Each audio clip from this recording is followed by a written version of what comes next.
Come on into the library. It's a place where I love to be. Look in a book, here's a story for you. Who makes stories when the day is through? Who makes stories when the day is through? Story makers, working through the night till the rising sun. Story makers, stories are fabulous, stories are fun. Milton Wordsworth, Shelley and Jackson, working through the night till the rising sun. Story makers, stories are fabulous, stories are fun. Come and be a story maker.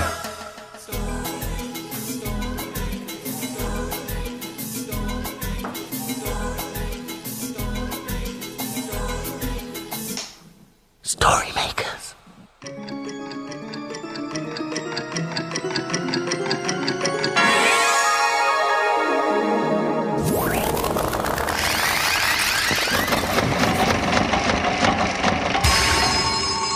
Story makers. It's midnight. Hello. has everybody gone? Welcome, one and all. Milton Wordsworth, story maker and magical maestro, at your service. Milton, have you seen those puppets? Which puppets are those, Jelly? The ones that the children made today. We're over here. What was that? I think we have a visitor. Oh, You do.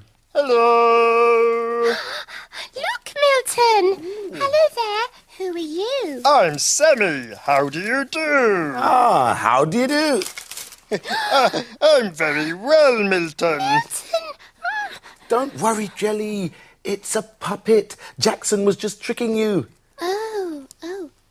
Hello, are you okay? Very well, thank you. Oh. Boo! Oh, Jelly! How did you know it was me? Oh, Milton, you pulled off my puppet. And what a fantastic puppet it is. Yes, perhaps we could make a story with it. We most certainly could.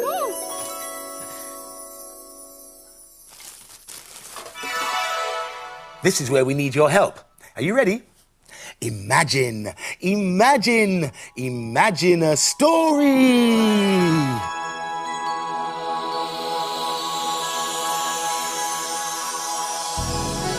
It's a playbook. And it's called My Mum the Puppeteer.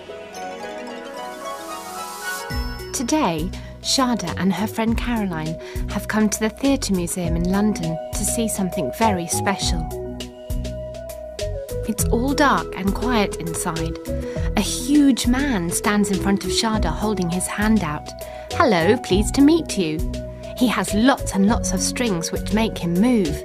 He's a huge puppet. Caroline goes round to the back and carefully picks up the strings. He moves his arm up and down and Shada shakes his hand. Next door is a big room full of strange puppets. A funny man with a big nose.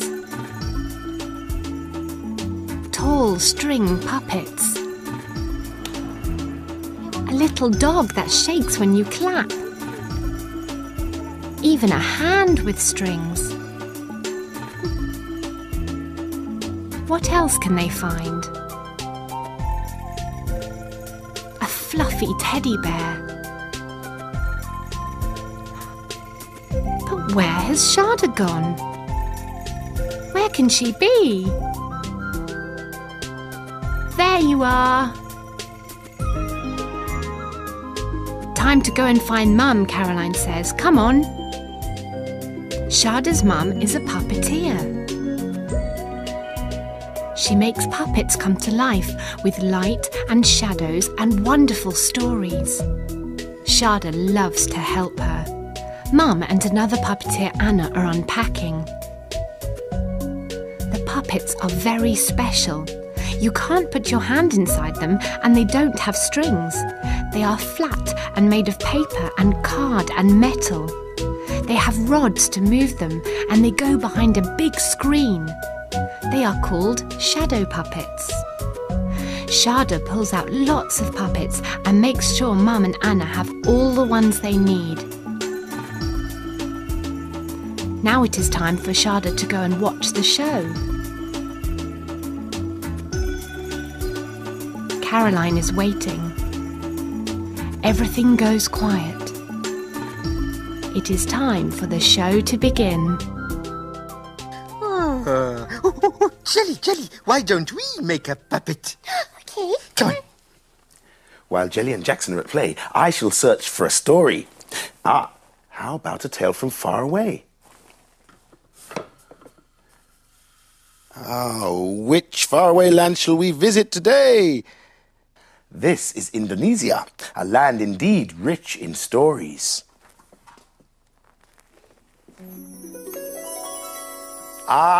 Indonesia, a magic land. Now, story makers, we need some magic to get our story machine going. Are you ready? Imagine a story.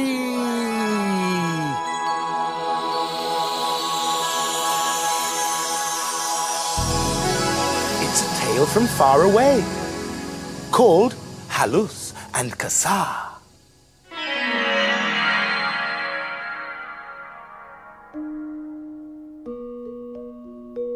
Halus and Kasar are in a new country. This land is mine. I discovered it before you did. Get out of here or put up a fight, said Kasar. Peaceful Halus does not want to fight with Kasar.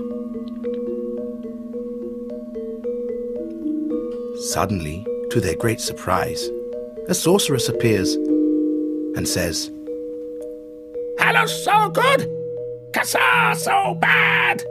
You dare to tread upon my land? You're doomed.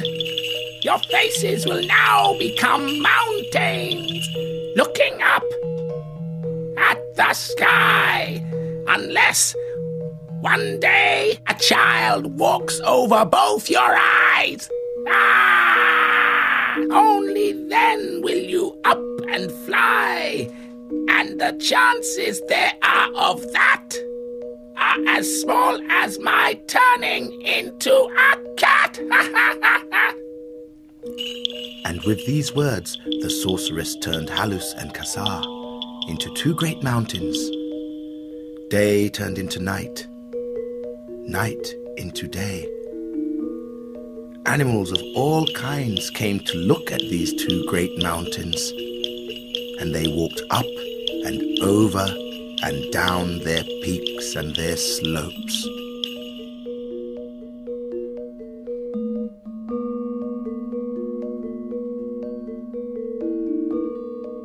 Until one day, a young girl passed by. She looked at the two mountains and wanted to play and climb upon them. As she played, her feet landed on the eyes of the two giants. After the girl had run off home, the two giants awoke. For many years we have been part of the land. Now it's time for us both to move on.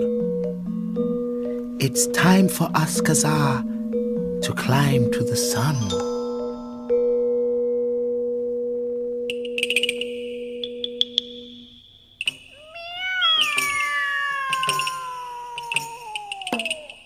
My name is Robot, and this is my inventor, Jackson. Jackson, this is a superlative creation. My congratulations. Oh, thank you, Milton. It's great, isn't it? I am a robot. Jackson, I'm sick of being a robot now. Oh, Jelly. Never fret, Jackson. Shall we make a robot story? Oh, yes, please. Sorry, Jackson. It's hard work being a robot. Now, dear heart, shall we put the robot into the machine? Oh, I fear it's too large. Oh, well, we could just use a bit of it. Yes. Perhaps, but which bit? A bit of the eyebrow. Yes. You've really hit the nail on the head this time, Jackson. Now we need some more of your imagination. Are you ready? Imagine Imagine a story.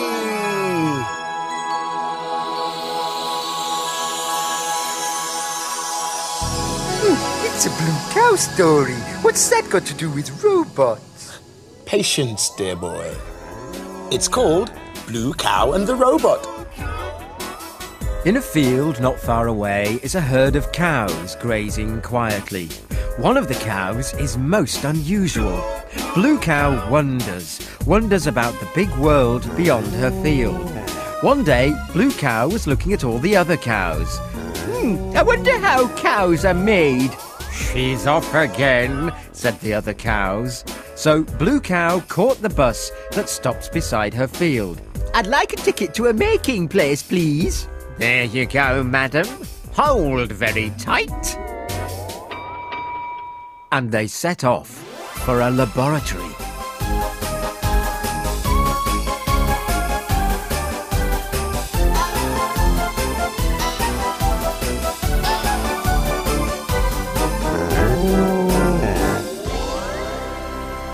And then they arrived. When Blue Cow got off the bus, she could hardly believe her eyes. There was the strangest building she'd ever seen. Curls and coils, shakes and shivers. The house looked as if it was alive. Welcome, Blue Cow, to my laboratory. My name is Professor Pop Van Vullop. Ooh, how did you know my name? Asked Blue Cow. Lemming saw you coming and told me who you are. Lemming? Said Blue Cow, looking around. This, said the professor, pointing to the building, is Lemming. The windows are his eyes, and these coils are his ears. Lemming is my laboratory, my house, and my friend. And I'm Rufus, came a voice, and out popped Rufus the robot.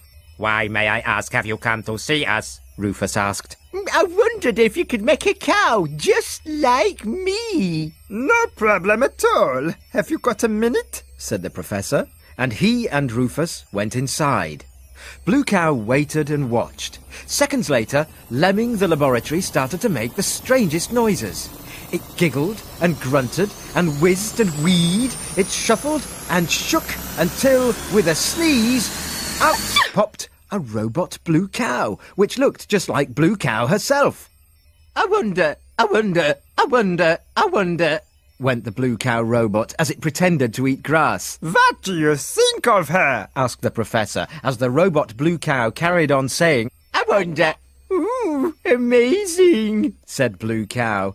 She was not sure whether she liked having a robot just like her. But she needn't have worried.